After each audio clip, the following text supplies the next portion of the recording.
God's story, the Pool of Bethesda. So part of God's story is about a trip Jesus took to a part of Jerusalem called Bethesda.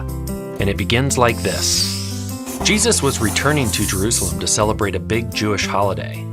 Now, Jesus had done some really incredible things since the last time he was there.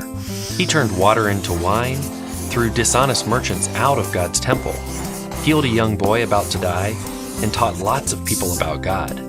While Jesus was in Jerusalem, the next part of his mission was to visit the Pool of Bethesda. But this isn't the kind of pool you might be thinking of. There was no sunscreen, no swimsuits, and no big diving board for cannonballs. This was a place of sickness and pain. Blind, crippled, and paralyzed people came to the pool, waiting and hoping to be healed. See, there was a popular story that an angel with healing powers would come down and stir the water, and the first person to touch the water would be cured of whatever was hurting them.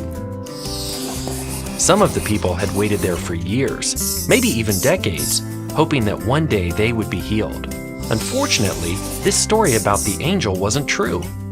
The pool didn't have special powers, and it wasn't going to heal anyone. But Jesus' power is real, and it can heal people. Jesus saw a man who had been sick for 38 years. He asked the man, "Would you like to get well?" That probably seemed a little weird since everyone around the pool was there to be healed. But the man answered anyway. "I can't, sir," the man replied.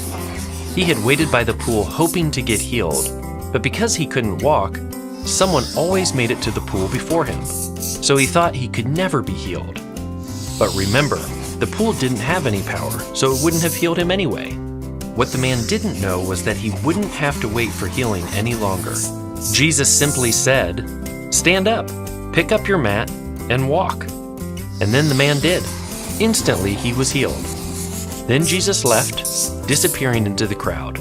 Kids, have you ever waited for something for a really long time?